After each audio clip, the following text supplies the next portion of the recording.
কাজরি, তুমি তো জানতে পৃথিবীর সমস্ত ধার্মিকের মাঝে আমি একমাত্র কাফের। মৃত পাতার শরীর ভেঙে দূরবর্তী মেঘের ডাকের মতো আওয়াজ। তবু এলে কেন? এলে কেন? কেন স্বেচ্ছায় গ্রহণ করলে নরকগামী এক যুবকের পাপের দায়ভাগ? বেদুইন শিকারীর মতো আমারও কোনো স্থায়ী তাঁবু নেই, নাবিকের ভাঙা কম্পাস, বানে ভেসে যাওয়া কুকুরের পাউরুটি, বৃষ্টিতে ভিজে যাওয়া প্রজাপতির লাশের মতন আমাদের জীবন। কাজরি, তুমি তো জানতে আমি হতে চেয়েছি বৃদ্ধ চাষির একমাত্র কাস্তে,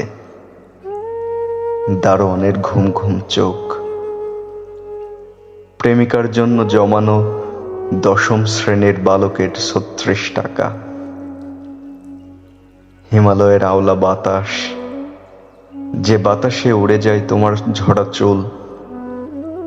কাজরি, আমি সেই বাতাস না, হতে চেয়েছি সেই গুল্ম গাছ যে তোমার চুল আমৃত্য ডালে ধরে রাখে, ফোটায় প্রত্যলিকা হৃদয়ের ভেতর সুপক্ষ রাত্রের ঘ্রাণ নিয়ে।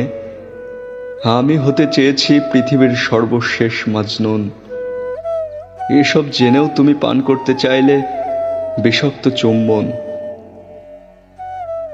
জেনেছি ব্যর্থ প্রেমে মানুষ হয়ে ওঠে পরজন্মে বিশ্বাসী। দেখো, আগামী জন্ম ঠিক তোমারে পাবো। ছনের ঘর, একখান বিছানা,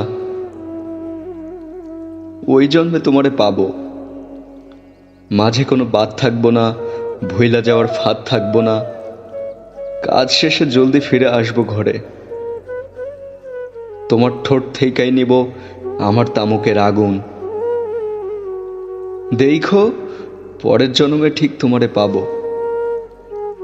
এবার শুধু হৃদয় স্পর্শ করে কাটিয়ে দিতে হলো এই দাঁড়টো যৌবন।